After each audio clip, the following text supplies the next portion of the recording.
ভালো হয়েছে, সব ঠিক আছে। হাইট এন্ড ডিস্টেন্সটা আগের দিন আর আজকের রেসপেক্টে আমি বলছি যে এটা নতুন টপিক, কিন্তু একটু যত্নবান হতে হবে লেখাটা। না, লেখাটা মানে আমি হাত কাঁপছে খুব আমার। হাত কাঁপছে তো, ওটা যত্নবান হতে হবে। একটা সুবিধা কি হয়েছে যে নারকেল গাছটা ছাত্রদের কাছে ভিজিবল হয়ে গেছে, সুন্দর করে সে নারকেল গাছটা দেখতে পাচ্ছি, আর পার্সন যে সে পার্সনের ছবিটাও আঁকা হয়েছে। কেন ট্যান লিখলে? তুমি তো বলে দাও। স্টুডেন্ট তো চুজ করবে না, ট্যান লিখবো না সাইন লিখবো না কস লিখবো। তুমি এখানে লিখেছো √2 × 20, টেনে দিয়েছো। এটা লেখার কিন্তু √2 এর পরে 20 লেখা রুল না, 20টা আগে লিখতে হয়। কেন লিখতে হয়?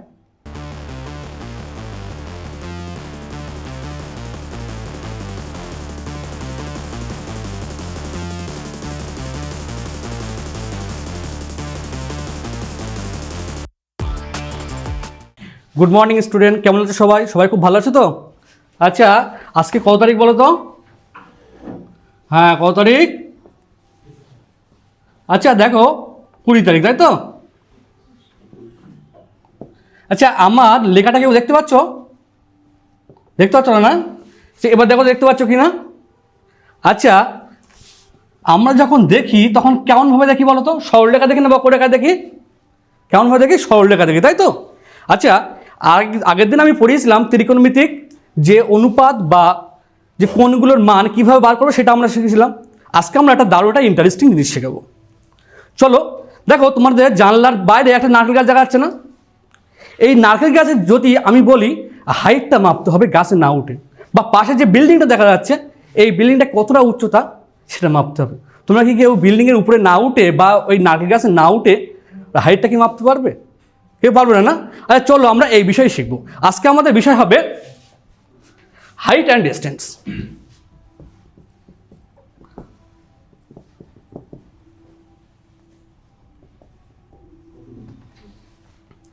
আচ্ছা দেখো, মনে করো একটা নারকেল গাছ আছে। এবারে এই নারকেল গাছের দূরে তুমি 20 মিটার দূরে তুমি দাঁড়িয়ে আছো। 20 মিটার দূরে তুমি এখানে দাঁড়িয়ে আছো। আচ্ছা, আমরা যখন বলি যে একটু আগেই আমি বললাম, আমরা যখন দেখি তখন কিন্তু সোজাসুজি দেখি, মানে সরল রেখায় দেখি, তাই তো? আমরা যখন নর্মাল যখন দৃষ্টিতে দেখবো, আমি যেহেতু এখানে ধরে দাঁড়িয়ে আছি তাহলে আমি কিন্তু দেখবো সোজাসুজি দেখবো, তাই না? আমি কিন্তু সবসময় দৃষ্টি থাকবে কেমন? আমার এই বরাবর দৃষ্টি থাকবে, এই অনুভূমিক বরাবর কিন্তু আমার দৃষ্টি থাকবে।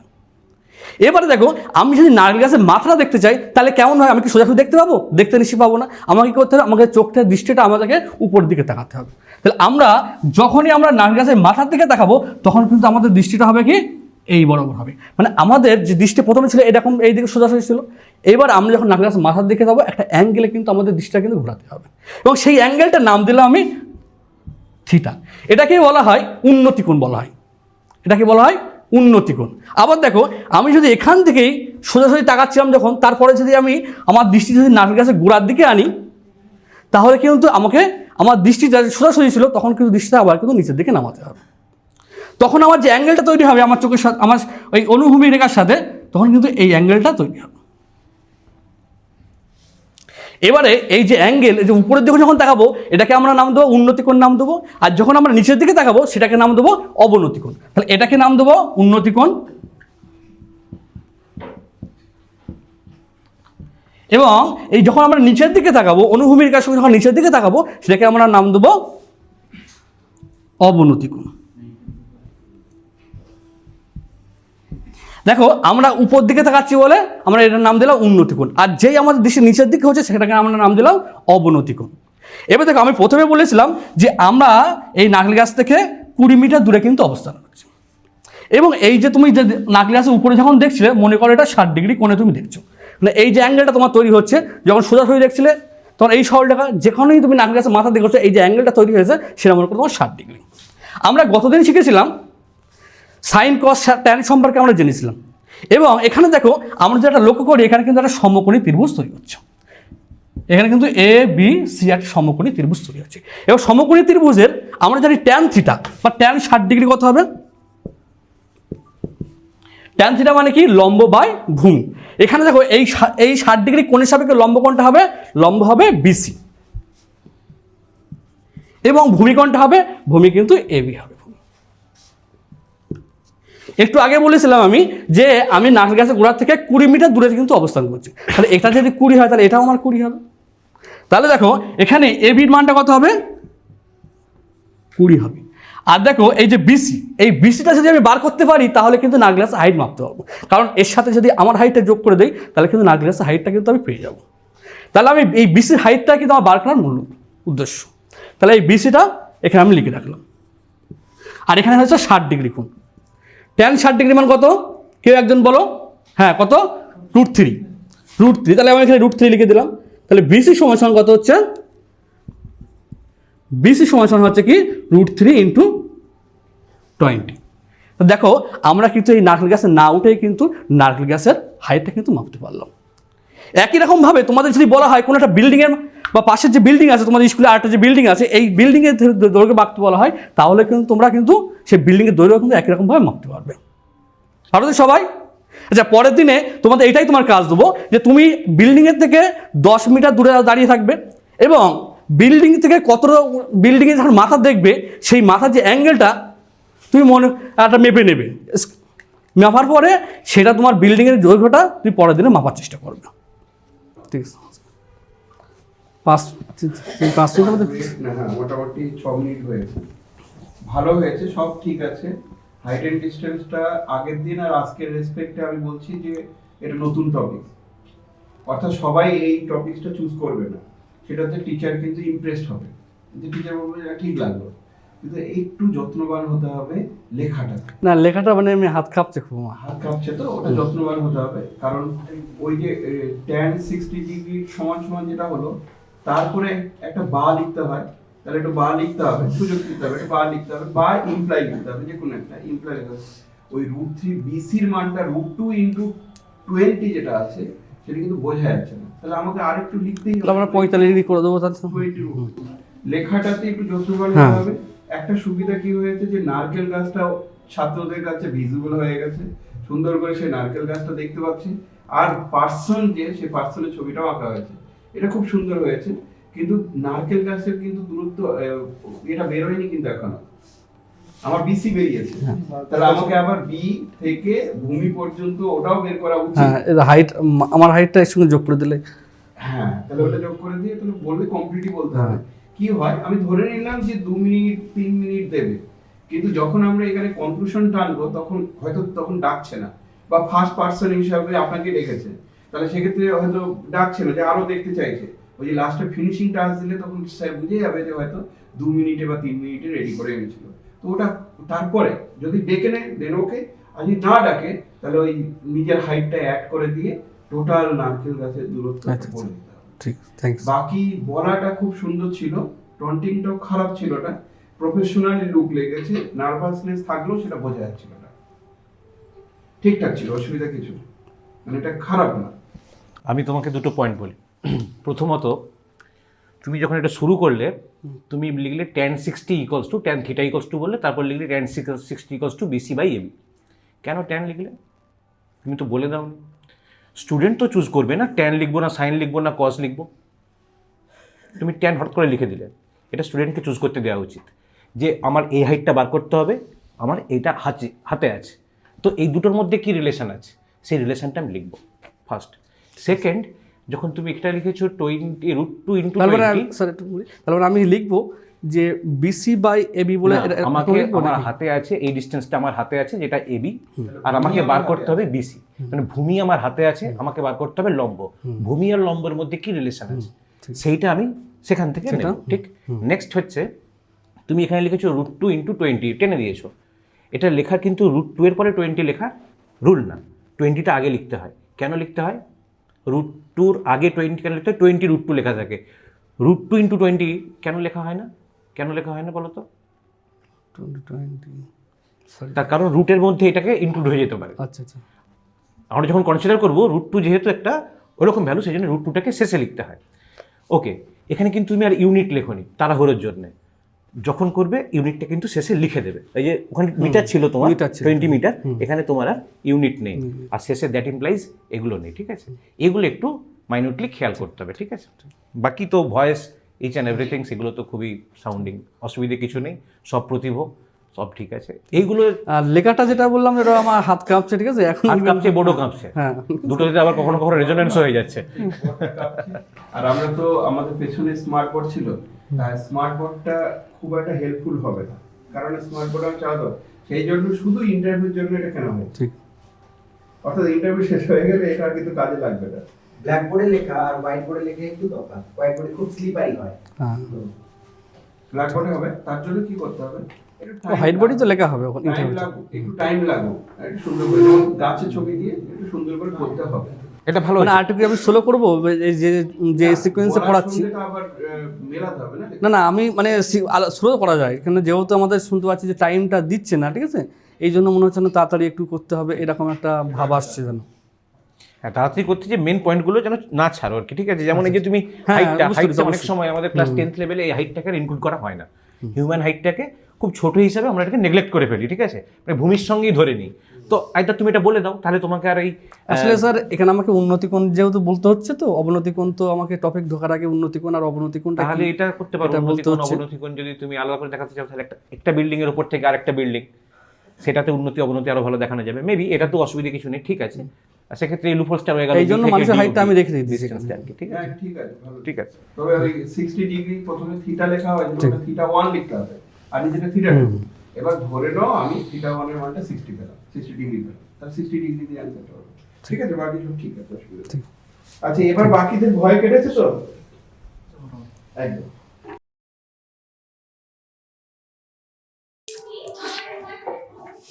cosec theta that is equals to dash 90 degree minus theta. মানে আমি বলতে চাইছি কোসেকের সাথে কার কমপ্লিমেন্টারি রিলেশনশিপ আছে? কোষের সঙ্গে কটের কমপ্লিমেন্টারি রিলেশনশিপ। ট্যানের সঙ্গে তাহলে কার আছে? কোষের সাথে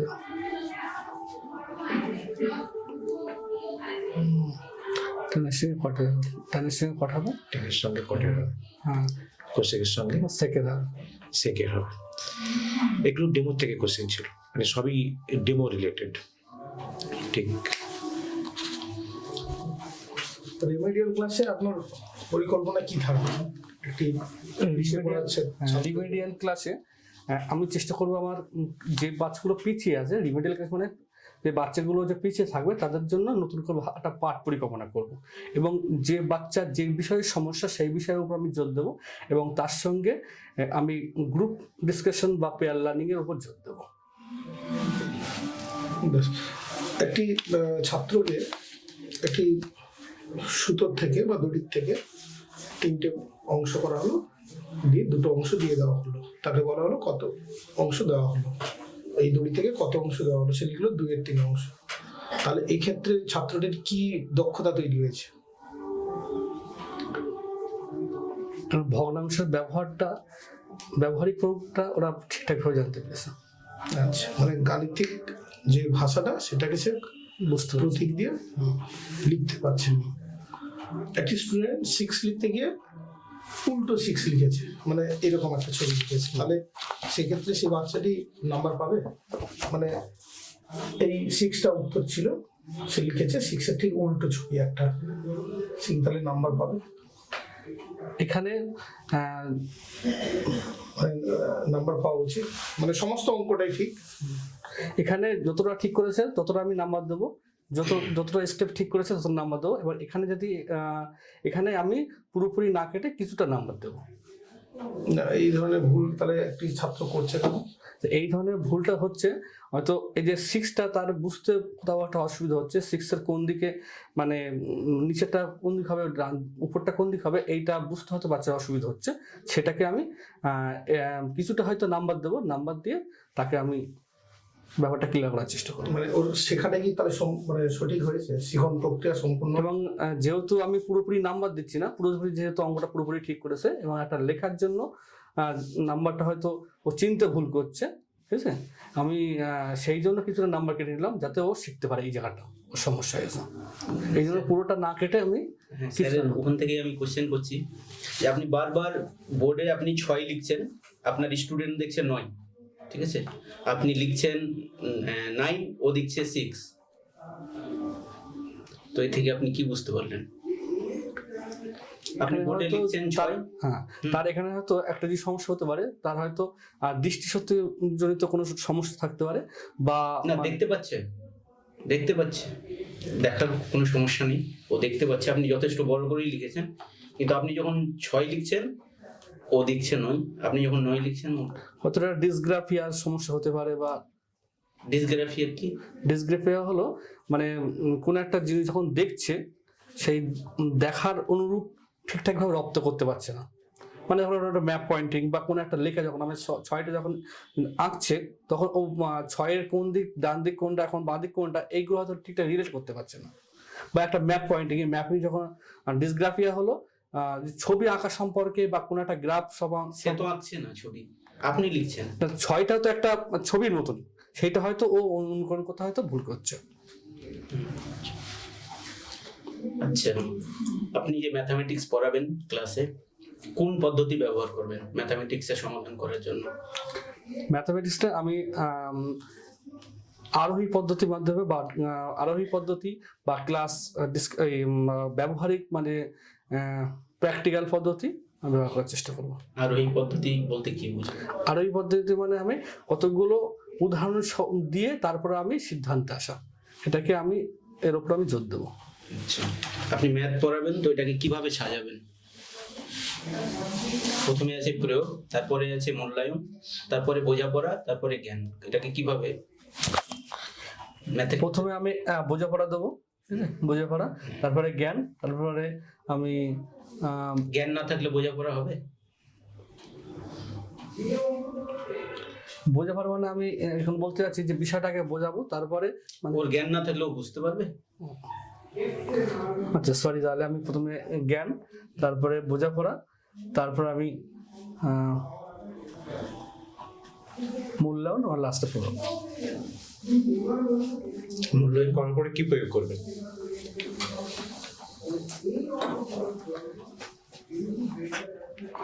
মানে আমি বলতে চাচ্ছি এখানে যে আমি একটা কোনো বিষয় পড়ালাম, ঠিক আছে, আমি আমি আমি যে প্রথমে যেটা বললাম বোঝাপড়া, বোঝাপড়া মানে আমি বলতে চাইছিলাম এখানে যে কোনো একটা বিষয়টাকে আমি বোঝালাম, ঠিক আছে, বুঝিয়ে তারপরে সেটাকে আমি মানে একটা ধরো সংঘাত, প্রথমে আমি বললাম ধরো বৃত্ত পড়াচ্ছি, তাহলে যখন বৃত্ত পড়াবো তখন আমি বৃত্ত জিনিসটা কি বোঝাবো, ঠিক আছে, তারপরে বৃত্তের সংজ্ঞা আসবে, এটা মানে আমি বলতে চাচ্ছি জ্ঞান।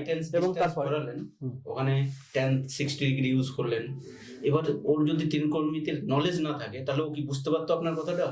না, বুঝতো না নিশ্চয়ই, তার নলেজটা তো আগে দরকার বোঝানোর জন্য। নলেজ তো অবশ্যই দরকার। আমি নলেজটাকে ইন দ্য সেন্স নিয়েছি যে আমি মনে করেছি এই যে সংজ্ঞা বা এই যে ডেফিনেশন, এগুলোকে আমি নলেজের মধ্যে এনেছি। আর বোঝাপড়া মানে আমি বলতে চাচ্ছি, আমি এই সেন্সে আমি বলেছি বোঝাপড়া মানে বিষয়টাকে বোঝার কথা বলছি আমি। মূল্যায়নটা শেষে এবং তারপর আমি কি করব, তারপর আপনি প্রয়োগটাকে শেষে মানে আমি বলতে চাচ্ছি যে প্রথমে আমি বিষয়টা বোঝালাম, তারপরে সেটাকে জ্ঞানমূলক ভাবে মানে যখন বৃত্তটা কি বোঝালাম, তারপর বৃত্তের সঙ্গে আসলাম, তারপরে এটা কতটা বুঝতে পারছে দেখলাম, এবং তারপরে আমি যে এই বৃত্তকে বিভিন্ন বাস্তব ক্ষেত্রে আমি কিভাবে প্রয়োগ করবো সেটা আমি শেখাবো। আমি এই বলতে চাইলাম। গ্রুপ থিওরি পড়া আছে? Group theory? হ্যাঁ, গ্রুপ থিওরি পড়া আছে। কি ওটা? গ্রুপ হলো একটা বাইনারি কম্পোজিশন আন্ডারে যদি 4টি রুলস ফলো করে, তাহলে আমরা সেই বাইনারি কম্পোজিশন আন্ডারে সেই সেটটাকে আমরা গ্রুপ বলবো। বাইনারি কম্পোজিশন কি? বাইনারি কম্পোজিশন হলো যে এস যদি একটা নন এমপ্টি সাবসেট হয়, এবং সেখানে যদি কোনো একটা নির্দিষ্ট নিয়মে যদি এস ক্রস এস যদি এস সাথে সঙ্গে যদি যুক্ত হয়, তাহলে এটাকে আমরা বাইনারি কম্পোজিশন বলবো। কটা কি কি শর্ত যেটা যাচ্ছে শর্ত আছে গ্রুপ হওয়ার জন্য? গ্রুপ হওয়ার জন্য 4টি শর্ত আছে। একটা হলো ক্লোজার প্রপার্টি, 2 নম্বর হলো অ্যাসোসিয়েটিভ প্রপার্টি, 3 নম্বর হলো আইডেন্টি এলিমেন্ট, 4 নম্বর হলো ইনভার্স এলিমেন্ট। আর অ্যাবিলিয়ান গ্রুপ হতে গেলে? অ্যাবিলিয়ান গ্রুপ হতে গেলে কমিউনিটি গ্রুপটাকে আমরা অ্যাবিলিয়ান বলবো, অর্থাৎ এ কম্পোজিশন বি যদি হয় এবং সেখানে যদি বি কম্পোজিশন এও যদি থাকে, তাহলে সেটাকে আমরা অ্যাবিলিয়ান গ্রুপ বলবো। এক্সাম্পল কি একটা অ্যাবিলিয়ান গ্রুপের? অ্যাবিলিয়ান গ্রুপের এক্সাম্পল হলো যোগের সাপেক্ষে মানে যোগের ইন্টিজার এবং যোগের যোগ মানে এন, মানে আমি বলতে চাচ্ছি ইন্টিজারের সেট এবং তার সাথে কম্পোজিশন হিসেবে ব্যবহার করবো আমি প্লাসটা। ক্লাসটা মাইনাস হবে না? হ্যাঁ, মাইনাসটা ব্যবহার করতে পারি কার সাথে? Integer natural number? ইন্টিজারের সাথে। ইন্টিজার হবে? তাহলে 2 - 3 কম্পিউটার মাইনাস সাপেক্ষে হবে না, সরি স্যার, আমাদের অ্যাপ্লিকেশন হচ্ছে না, মাইনাস সাপেক্ষে হবে না, হবে না, ওটাই হ্যাঁ, যোগের সাপেক্ষে হবে, হবে না, ন্যাচারাল নাম্বার হচ্ছে না, ন্যাচারাল নাম্বারের সঙ্গে হবে না। হচ্ছে না। আর এমনি ফেভারিট টপিক কি গ্র্যাজুয়েশনের সাবজেক্টে? Linear algebra. ধরলাম এখান থেকে রিয়েল সায়েন্সে কোন টপিকটা ঠিকঠাক লাগে? সেটি না, লিস্ট আপার বাউন্ড কি জিনিস? লিস্ট আপার বাউন্ড হলো কোন একটা সেটের মধ্যে, লিস্ট আপার বাউন্ড কোন একটা সেটের মধ্যে যেটা সব থেকে